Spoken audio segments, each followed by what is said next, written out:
I'm now really pleased to have with me Tim Browne from Children's Services and the Skills Directorate in Solihull Council, and his colleague Denise Milnes, who's from the public health arm of that service as well.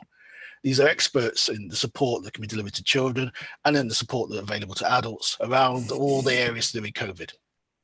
I want to start off with the first question to both of them.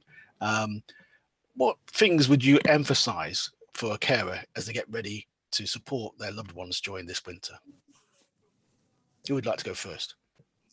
Thanks, Brandon. Well, I think first of all, it's really important they look after themselves. And whilst it's really tempting to just put the needs of the person they're caring for at the forefront of their minds, if they get sick, they can't care for the person that they are caring for.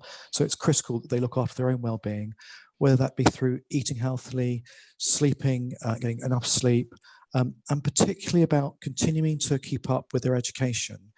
Because what we know is that education is a really important factor in the well-being of young carers. And the latest report from the government, from SAGE, talks about all the benefits of continuing to go to school and stay in education.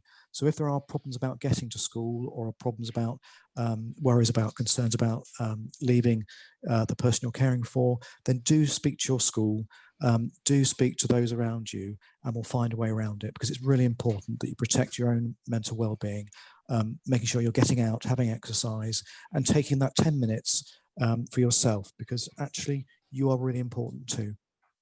Thank you very much, Tim. Denise, would you like to answer anything? Yeah, I mean, I completely agree with Tim's answer. I mean, absolutely look after themselves, look after their own well-being. And I know it's difficult when you're in a caring role, but to try and take time out for themselves, I think is crucially important, to give themselves a bit of space, a bit of downtime, get outside into the fresh air. I know it's freezing and cold, but wrap up warm. That's hugely beneficial, and getting that physical activity, I think it really does pay dividends in just ensuring that they feel resilient enough to continue through what's going to be quite a challenging winter time, I think. I think the overall message really is for them to kind of sit tight through what is going to be quite a tough time, but hopefully we're going to have better times beyond Christmas into the spring. But also my other advice would be to them is to still hold fast to the hands, face and space messaging. Make sure they are still taking their own protective measures to protect themselves and those they care for from possible COVID infection. So that would be good hand hygiene, good thorough hand washing for a minimum of 20 seconds is the very best way to ensure that COVID isn't spread from surfaces to surfaces. Making sure they're wearing a face mask when they go to any indoor space in public, and also to make sure they keep their 2 meters distance from other people that are not part of their household.